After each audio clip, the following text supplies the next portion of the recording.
What's going on, basketball fans? Welcome into another episode of All Things NBA. Appreciate you guys tuning in and jumping on with us today. Got a special guest, Mr. Rylan Stiles from the Locked On Network, Locked On Thunder. But you do a lot more than that, Rylan. So before we dive too deep into everything we're going to talk about tonight, what do you do? How do people know you? Where can they find you? What are you up to on a daily basis as we get closer to the NBA season? Yeah, I appreciate that. I mean, Locked On Thunder is every single day, Monday through Friday. And then in the season, it's also post games. So after every single game, even on the weekend. So some weeks is like 7-day pods. But you can also find me at Thunder on SI. It's the Sports Illustrated offshoot for the Thunder every day, 3 or 4 articles a day over there talking about the Thunder. And then we have a Patreon podcast, OKC Dream Team, with a lot of other Thunder media members on that as well. So just kind of a little bit of everything. And it's just a fun grind during the NBA season to be at the games and practices and wrestling with all the different stories that pop up. Well, stories are starting to pop up. We are, what are we, like less than 2 weeks away from media day at this point? Training camp is right around the corner. We're going to talk about your Thunder a little bit. We're going to talk about, the season that's coming up for the defending champs. Austin obviously is itching to talk about it. But before we get there, I think the biggest story of the week and the thing that everybody's kind of focusing on at this point is really circling around the Houston Rockets, the team that was expected to be a good competitor for the Rockets next season, but now they lose their starting point guard in Fred VanVleet. So just off the top, like where did you have this Rockets team before the VanVleet injury? Where do you see them going now? And how do you see them stacking up against the Thunder going into next season? Yeah, heading into the season without knowing the Fred VanVleet injury, I had the Thunder in a tier by themselves, and then I had Denver and Houston in a tier by themselves. But I did have Denver ahead of Houston already. So now I've just kind of created a new tier for Houston because I do think that with the current situation in Houston, now granted, even with the Kevin Durant trade, they've left a lot of assets dry to try to make a move during the season that could help this terrible guard room that they have now without Fred VanVleet. But all things considered right now, it would be a monumental disappointment, I think, for Oklahoma City or Denver to lose to Houston in the playoffs, even with as good as their defense is going to be, even with as improved as their offense will still be, adding Kevin Durant. Denver and OKC clearly better, but I don't punish them too much for this injury in the sense of I at least still know that Houston is elite at something, and that's their defense. Mm-hmm. The rest of the West, for as much of a case that you can make that this is the deepest conference in the league and the deepest conference we've probably ever seen, the rest of the West just has too many question marks. They're not elite at anything that Houston is. So they're elite with their depth. They're elite with their defense. So I still put them at number 3, but this really does, sacrifice their ability to truly contend for a championship. Yeah, and you're a pretty big Reed Sheppard believer, aren't you? Yeah, I like Reed Sheppard, and obviously year one was not where you would want him to be at in year one, but he was excellent in the G League and really found his stride there. And then now he's thrusted into this opportunity where the opportunity can either create a great fortune for him and prove why he was a top 4 pick in the draft, or he can buckle under that pressure. I'm very interested to see how he handles that. I trust Ime Udoka a lot.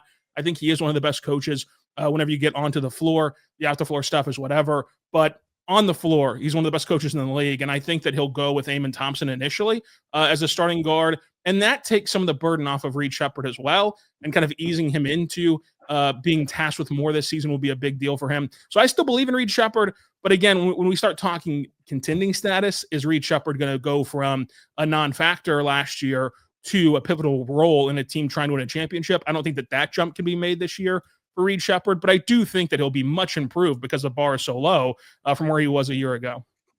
Yeah, no, that makes total sense. I think that what he brings offensively is very intriguing. I even thought that he played pretty well in that game, kind of late season, where they threw him in there against the Thunder. Defensively is where I had a few concerns. Now, obviously, I think the rest of the Rockets will make up for that. But I don't know. I think VanVleet was so important to them. And if you look at how they played the Thunder specifically, won 2 out of 5, and one of them required VanVleet going absolutely nuclear. So I don't know. It's interesting. It feels like a big story. Yeah, it's a massive story. Sorry, Rylan. I was just going to say, I mean, I've been saying this since the beginning. Like the Rockets really were like a 3 to 4 week injury for Fred VanVleet away from just completely dropping in the Western Conference. and now they're out. He's out the entire season. And so, yes, you're obviously hoping for that jump from Reed Shepherd. You're hoping for a playmaking jump from Amen Thompson. You're relying very heavily on Alperen Sengun to be a playmaker from the post. And then maybe like Aaron Holiday can give you something off the bench, but there's no one. I mean, they can't do anything. They have to make a trade if they want to try to fill the gap at this point. There's not a veteran minimum free agent they can go sign. It's like against the cap rules. So they'd have to give up something. And I don't think there's a lot of teams out there that are going to try to help the Rockets improve more than they already have this summer. Yeah, and I think that their best bet would be going to the deadline with this. And with the Rockets, they have been moved in my rankings when it comes to postseason contention. But when it comes to regular season wins, I still expect them to be a top 3 seed in the West because of their depth, because of their defense, and because last year, with the worst offense put together I've ever seen this side of the early aughts, like they were still the number 2 seed in the West. And so I think that this addition will still net them a ton of regular season wins. So to say that they can stay afloat until the deadline. And at that point, then not every team feels like they're in it anymore. Not every team is willing to play the cat and mouse game of not wanting to help their competition. If you're offering up a Tari Eason or somebody quality off of your bench plus a couple picks, they're going to do what they need to do to get off of maybe a rental guard that they can get in here until Fred VanVleet can return next season. But I think that this injury really does hurt Houston in the sense of expecting a massive leap from their offense the way that we once did, because his playmaking can be filled a bit by Amen Thompson. I believe in his playmaking ability that he showed as a prospect. He didn't get to show it too much last season, but that was because of the rotation and because of the role he was in. But I don't think that Amen Thompson can be where Fred was as a scorer this season, especially a scorer on the ball, I should say. So I really hesitate to crown Houston now sitting here with this injury news, but I still expect them to be a good regular season team. And if you can stay afloat until you make a guard move, perhaps we're having another conversation on this very show come the trade deadline. Yeah, absolutely. Do you think that, how do you think this shakes out? Like you mentioned, Amen Thompson, maybe starting in a guard position. Do you think they move that way initially, or do you think they do pivot more to Reed Shepherd early in the regular season? Yeah, I would expect obviously training camp and preseason to be a big part of the answer, and I would put Amen out there at the point and just go super big and lean into the stuff that you're great at, and then you're putting Reed in situations where he's playing more, but he's playing against second string guys, and yes, the defense is a concern, but this Rockets team is similar to the Thunder where they're so good defensively that it would be malpractice if they couldn't handle one bad defender. They should be able to mask one bad defender on the floor with the guys that will flank him in every lineup. So I think that easing Reed into it will be a big deal. I think the ultimate goal, though, should be at the end of the year, we're having a different conversation about Reed, and we're talking about him possibly being a breakout, most improved type of player, even though I don't love giving that award to second-year guys. But I think that he should be in that conversation if he does take that step forward. But initially, it has to be Amen Thompson to me. Yeah. Sure. Yeah, no, I agree. I mean, Jimmy, I know you're big on Amen Thompson. What are your thoughts on that? Yeah, I'm very high on Amen Thompson, but you're not as your lead initiator guard by any means. I hope that he can take the leap. We'll see when I play the Rockets in 2K, I completely sag off Amen Thompson. So who knows? Maybe that's a strategy that some teams take. We'll have to see. But we talk about the Rockets. We talk about how their contender status maybe has taken a hit. Not maybe, it definitely has taken a hit with this. So as the Thunder enter this season of defending their championship, who are the biggest threats in your head to the Thunder in the West, and why is it the Dallas Mavericks with a healthy PJ Washington at the helm? Yeah, PJ Washington, of course, is scary for everyone in Oklahoma City. I think that any Thunder fan listening to this has shuddered every time that we've said his name here recently. But the Dallas Mavericks are an interesting case as a contender, and I'm not going to lean completely into your delusions, but I will say they too can have an elite level defense. And I really prioritize that, especially when it comes to grinding out wins. And what do the Mavericks need to do between now and at least the All-Star break for Kyrie? They need to grind out some wins. And so their defense can get them there. Once Kyrie returns, where's Cooper Flagg at offensively? Because this is an opportunity for Cooper Flagg to really find his rhythm and find his stride offensively. And if Cooper Flagg is great offensively from the word go, and we don't know if he will or won't be, but if he is, his life only gets easier deeper into the season whenever rookies are typically hitting a rookie wall.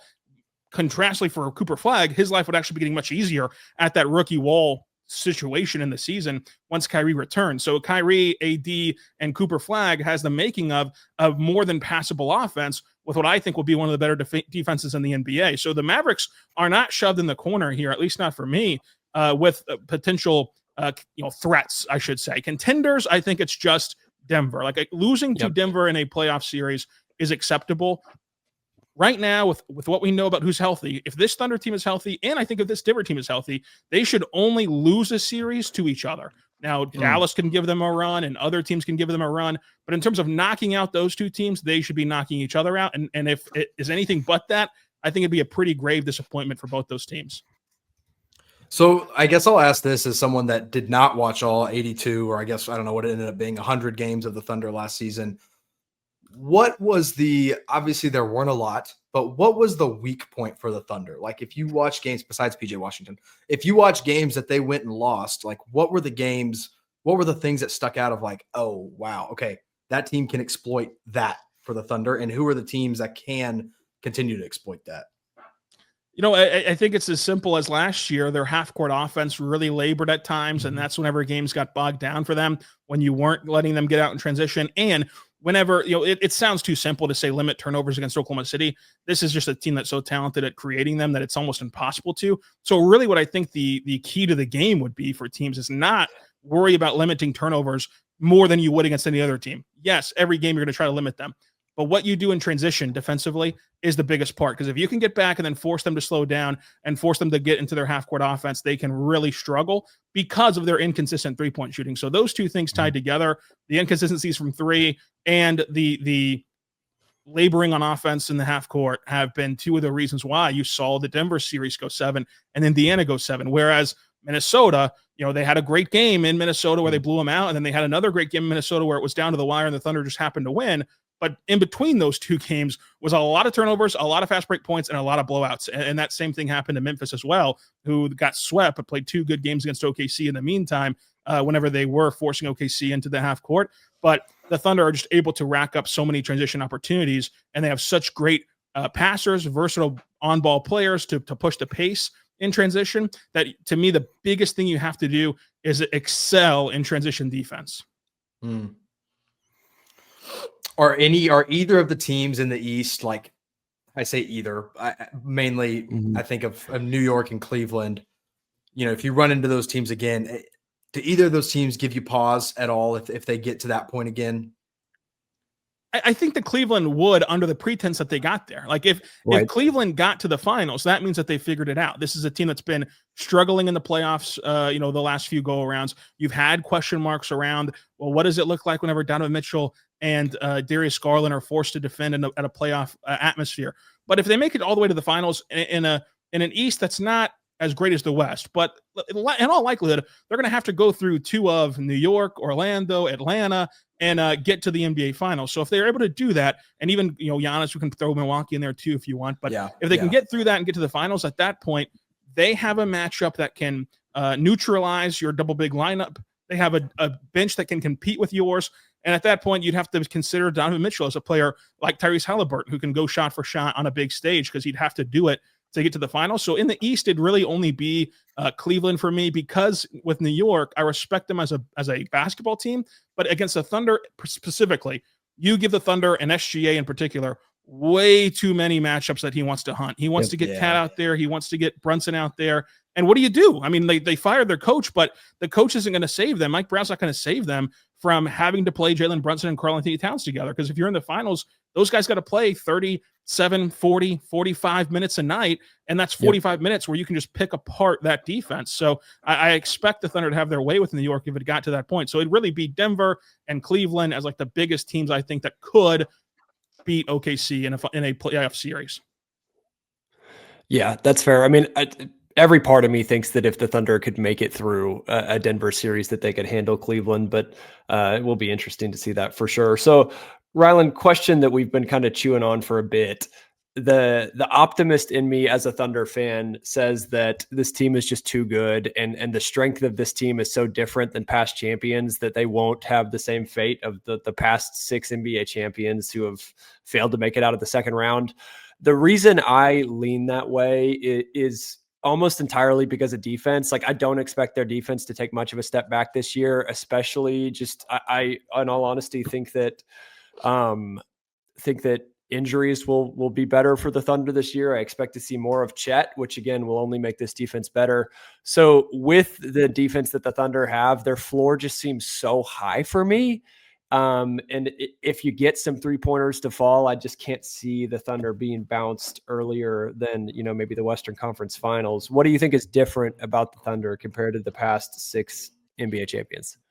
Yeah, I get it from an NBA standpoint nationally of particularly these last 2 champions. We were so fast to crown Denver as the next dynasty, and then Boston looked even more so like the next dynasty. And that now it's kind of played out. It's like the boy who cried wolf now that you're telling them that OKC is now the new dynasty. But there is key differences, and I agree with you, Austin, that it's their level of play. Like, you look at the Celtics last year and people point to the Tatum injury. That series was lost whenever Tatum went down and before he went down. It's like the series got lost because while Missoula ball is a lot of fun and Missoula ball is a fun product to watch, by nature, launching threes is very volatile, and they missed wide open threes, and it dug them in holes, and they eventually couldn't come out of it in that New York series. Whereas OKC's style of play is just more transferable to any environment: home, road, regular season, postseason. Defense always travels, and defense is the biggest thing that you want to make your bread and butter. And the Thunder do that at a higher level than anyone else has ever done it in the NBA. And so I think that you're going to see that bear out again this season, as you mentioned, with Chet playing more, and Chet, who was excellent and is a top 3 defender in this league with what he can do, even in the postseason after a fractured hip. So I do think Oklahoma City's style of play sets them up for a better prospect than the past 6 champions who failed to even make it out of the second round. And with OKC, you are also looking at a team that's retained 99% of their roster, and they lost Dylan Jones, who had as much impact on them winning as you did, Austin. So I think that when you look at this roster, they have everybody back, but that's not just a throwaway stat, because everybody back means that it's a young core that's back. It is a young core who's still improving. Chet Holmgren has to and will be better offensively. Yep. Cason Wallace has to just knock down these gimme shots that he gets in the corners in particular, where he's not shooting the ball very well last season from the corner. Like, he's going to make those shots. You feel comfortable in betting on a jump from him. Jalen Williams felt like he made a jump after that Denver series in the postseason, and he had a fractured wrist. So it's like J-Dub can get even better for Oklahoma City. So it's a combination of their elite level defense and their high floor with internal improvement, where they weren't out here winning blockbuster moves like Denver was this summer, but they didn't need to, because you're expecting their blockbuster move to pop out to you come January, whenever you've seen this team play a quarter of the season, and all of a sudden they all look better and they all look much more improved. So I do think OKC is in a different spot than they were a year ago. And that's just the added confidence of we expected last year at this time that the Thunder would need another playoff failure to really gain the battle scars and gain the experience. Well, they did that while bagging a championship. So that's going to help them as well. Yeah, absolutely. Go ahead, as Jimmy. As an outsider looking in on the Thunder, like, I think another thing that's going to keep them going and keep them hungry is, like, obviously a championship is the pinnacle. Like, that's what every team goes for. That is the thing that you are striving for.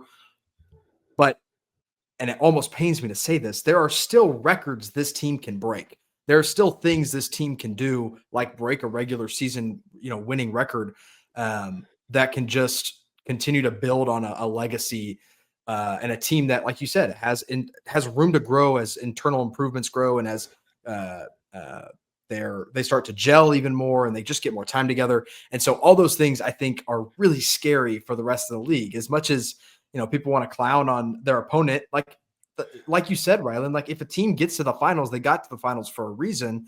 And the Thunder were a special team last year, and I think they have another level that they can get to, which is just crazy to say. Yeah, and again, curious really on both your thoughts about this. Feel like I'm a pretty objective Thunder fan. Like, I'm a massive fan, but I feel like it's reasonable to say that if the Thunder make it back to the playoffs, which they will, I almost think it would be foolish to assume they'll shoot that bad from 3 again. I was just waiting for them to shoot their way out of it, and they never did. And then they still won the title. I mean, I just don't know how many teams can win a finals game making 3 3-pointers, but the Thunder did it. And so part of me just thinks that, like, even if there's not significant improvement, more shots might fall. And if that happens, I just struggle to see them not at least getting to the finals again. Yeah, I mean, it's how probable is it that the Thunder are the 13th out of 16 playoff teams from three-point land? It's not probable at all that that'll happen again. So that is another feather in their cap. And to Jimmy's point, you can even break that down on an individual level. Like, people look at Chet and J-Dub getting paid this summer, and it sounds so crazy to say this, and this is only in the scope of like the NBA world, not real life. But that payday from Chet and J-Dub was just what you do. It wasn't even their big contract. And to get to that big contract, you need to collect some all NBAs and some All-Stars and some awards. For J-Dub, he has one appearance in the All-Star game and All NBA and All Defensive Team. That's not going to do it, though. You're going to need more and more from him to get to that super max status. And for Chet, he has none. For Cason Wallace, we just saw how just brutal the restricted free agency market is in the current NBA with the new salary cap rules. He's going to have to go out there and really show teams and the Thunder what he demands on this market come this upcoming summer. So on an individual level, these players will have that same hunger because they're so young, because they're still looking to the next thing. SGA has been very open about wanting to be an all-time great. And, you know, you don't become an all-time great with one championship and one finals appearance. You need to start stacking stuff like that. And I think that he will. So individually, they're going to have that same spark. And then when they get back there, they're going to be better than they were last time out. And they've talked about this summer of how daunting that Denver series was and how almost nervous they were in that Denver series, because that was the first time that they were expected to win a second round series, and they really thought that they could do it, and then they got put in the corner for a lot of that series and had to fight their way back off the rope. So now you have that sigh of relief, you have that added confidence, and you just have a more comfortability in the postseason that can lead to knocking down those shots. So I feel really good about where Oklahoma City is at heading into this season. Yeah, I think that the last point to make here, we can move on. But what I noticed too, this is more so just with Boston than any previous champions. Rylan, you kind of mentioned it, but I felt like the narrative last year nationally, which again, I'm not very involved in any like small level Boston media, but like national stuff, people were just saying like, hey, the issue is just that they're not motivated yet. Like they just want it. They're going to get there. Let them get through All-Star break. And I kind of bought into that, but then saw after All-Star break, yeah, they picked it up a little bit, but the issue seemed to be that just the threes weren't falling again. And so, yeah, I mean, like you said, it is extremely exciting to watch, but it's also like impossible to mimic. And I just don't know if a team like that will ever get back to that level of shooting again. Whereas the team like the Thunder, I just feel like, you're like, part of me is like, dude, if the defense stays the same and they're like the 6th best 3-point shooting team in the playoffs next year, they might not lose a game.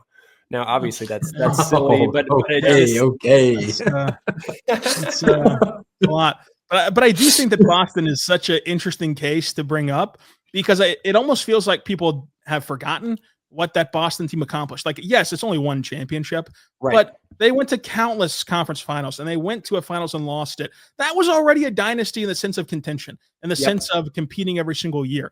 This Thunder team is in their second, straight season of going to the playoffs, and this will be their 3rd straight season. They've made it out of the second round once, and they ended up with a championship. Like this Thunder team has not gone through all of what Boston has gone through to get to that championship, and then kind of relax in the regular season last year. We kind of forget their past history whenever we're looking at the Celtics having won that championship. It's almost like pre-championship and post-championship for Boston, but they still had that long resume with that core that did all of those great things, and they just never got over the hump until 2024. So I do think that plays into it too, with Oklahoma City not having that ability to coast, so to say, in the regular season. And I do think that Boston was coasting some, and I did believe that they would turn it on as well. But it goes back to the philosophies of leaning on 3-point shots versus leaning on, for the Thunder, a superstar who can get any bucket at will, plus a historically great defense. So those are some of the biggest differences, but they are comparable in the sense of,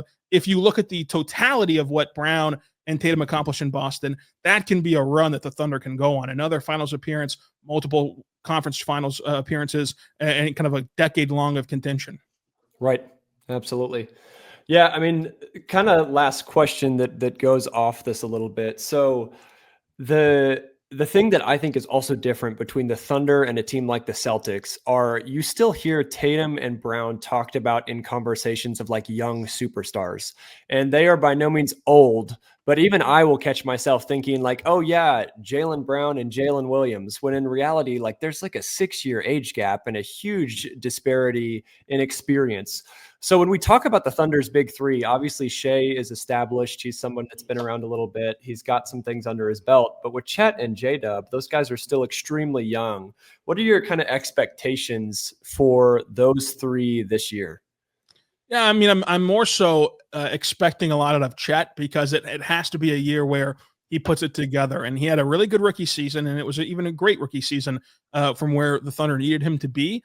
But at this point, he's got to live up to what he is offensively, and I think that he can do it. There's an easy explanation for why he wasn't there offensively last year. I mean, it was improbable that he came back from a fractured hip and to play that well at all, much less to get back from that fractured hip earlier than even the Thunder's own timeline had him set to come back. And the fact that he got back on the floor just shows his commitment level to the rehab process and to playing for this team. And you don't have a championship right now in Oklahoma City without Chet Holmgren. And that sounds wild to say because of his offensive output. But if you take away that defense, and he was just not there athletically, defensively after a hip fracture, the Thunder lose in the Denver series. Yep. They lose in that Indiana series, and they just don't have what they have now. But he's got to be able to knock down threes around a 40% clip. He's got to be able to play off the catch more and allow himself to get those mid-range jumpers and get to the rim. And in those first 9 games that he played, in the 10th game being that Warriors game that he got hurt, he was doing those things. He was getting to the rim. He was getting to the free throw line. He was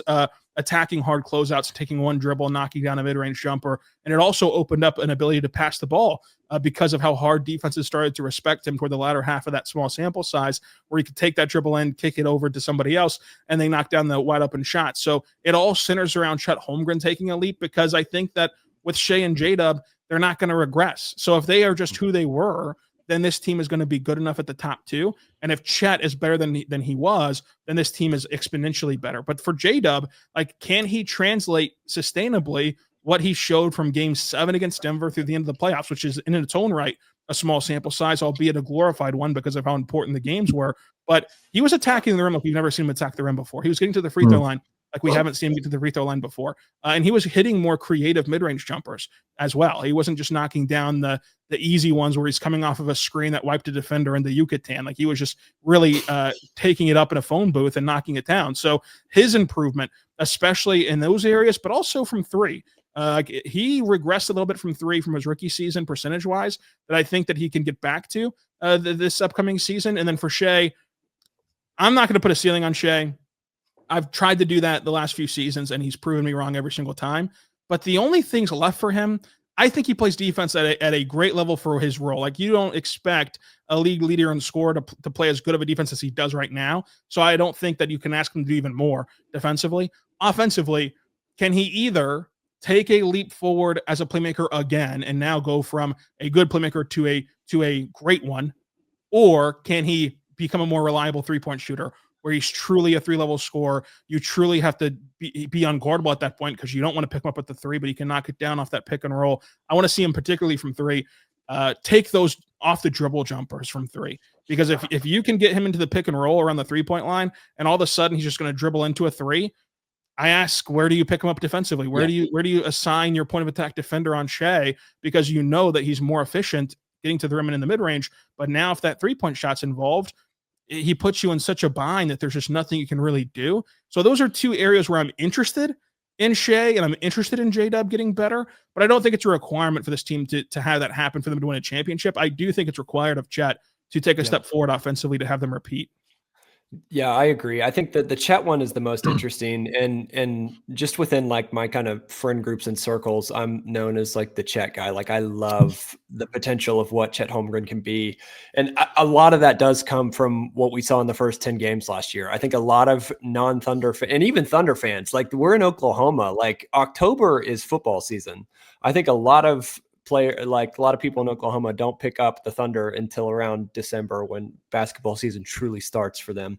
So I think people just didn't see how improved Chet was offensively. Like, we're forgetting that until he got injured, Chet was the guy talked about as the second all-star in the Thunder, not J-Dub. And it wasn't because J-Dub was playing bad. Chet was just playing that well. The defense was at the same level that it already was, and the offense seemed to take a massive leap. And I think he can do that. Like, I really do. Durability will always be a bit of a question just because he's so skinny. But as a skinny white dude myself, I love that man.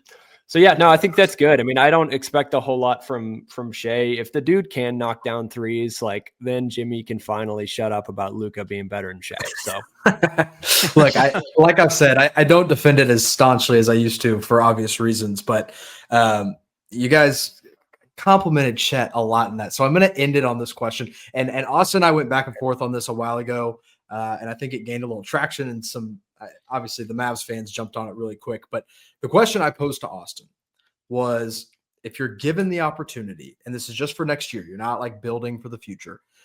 For next year, you get to choose either the front court trio of Chet, Hartenstein, and we'll say J. Will, or the Mavs front court of Anthony Davis, Dereck Lively, Daniel Gafford. I threw Cooper Flagg in it the first time. That kind of, then I'd have to throw J-Dub in it. We get too complicated. But those two trios, which front court trio are you taking for next season? Well, as you all know, this is actually an unbiased answer because of where my fandom lies. But I would say Oklahoma City on the standpoint of, if I'm building a roster to compete for a title, Oklahoma City just has more assurances. Like, I don't have the question marks around AD's health if I have Oklahoma City's trio. I do think that Isaiah Hartenstein is above the output that Gafford and the output of Lively can give you in the postseason and throughout a stability portion of the regular season. And then with J. Will, I think that J. Will is improved to the point where I am biased in the sense of knowing that the Thunder could also just go small and not have to play J. Will in certain matchups. So that might change the math a little bit, because I will say that whoever you consider the third of that Dallas trio is better than the Thunder's third. But I think that the Thunder's top two is better than Dallas's top two. So I will take the top end talent and figure the rest out later. Wow. So see, I have now obviously the bias is here. I have very high expectations for Anthony Davis going the next season. I know that there are a lot of question marks, but if healthy, I'm fully sticking to him being a top 10 player next season. But if healthy is such, and that's what changes the math. It's like, if you tell me that we're playing this in 2K and that you can turn off injuries and it doesn't matter, then yeah, like I'd rather have Anthony Davis if I just know for sure he's going to play 82 games and he's going to be an elite level player. But with that question in mind, plus Chet's question, I'd rather have Isaiah Hartenstein than the number 2, and then the number 3 guy. You don't necessarily need to bake a lot of your time of these rotations into a third center. So it does kind of change the math a little bit, considering what we know about AD's health. And you can argue the same thing about Chet's health, but my pushback for that would be that with Chet, it's been horrific and it's been traumatic injuries. It has not been a pile up of injuries where it's like, yeah, he had a freak accident where he landed on his hip, blocking a shot and fractured his hip, an injury that we've never once seen happen in the NBA before. And yeah, he did have a Liz Frank fracture that's rarely been seen in the NBA before in a summertime workout. But in between there, he played 82 games in a season. So it's like, do I want to roll the dice and say nothing freakish will happen to Chet? Or do I want to roll the dice and say nothing will add up on AD's injury card?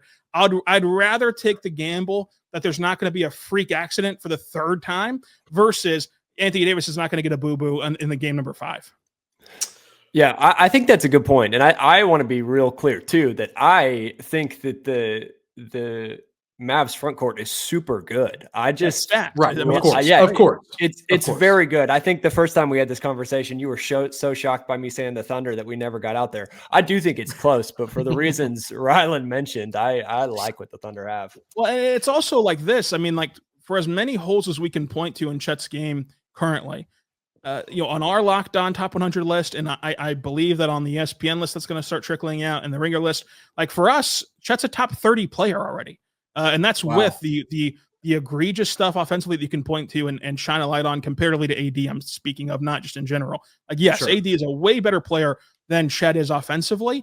I think that Chet's a better defender, and I think that everyone sees the offensive upside in Chet Holmgren to make him a top 30 player, to where it makes that tandem even more appealing to me, considering, again, it's kind of like Alex Caruso, frankly, with AD, where it's like any given day, something could happen to those two guys that knocks them out for 2 weeks or a month or whatever. And if that happens at the wrong time, then you're in a really sticky situation. Whereas with Chet, take away your preconceived notions of his frame. The only time we've seen him get knocked out is whenever something just out of this world happens to him. And I don't know that something out of this world will happen to him for a third year. Sure. Yeah, I guess I also probably need to hone in a little bit more on how much I'm watching Isaiah Hartenstein, because I was, when Austin said it the first time, I was like, how would you not take Dereck Lively? But Dereck Lively also has the injury questions, and I've acknowledged that too. Like, his injury history the first 2 seasons and even in college are not good. I'm also very high on Daniel Gafford, but it is a very limited look that you can throw out on the floor with the Mavs bigs.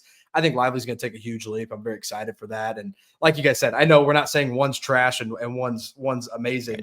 I think they're both very, very good front courts. I think it's going to be a fun matchup next season. Really, the Mavs, Thunder in general, once fully healthy, it's going to be, it's going to be such a fun matchup. And Rylan, you're going to have to jump back on when we do that.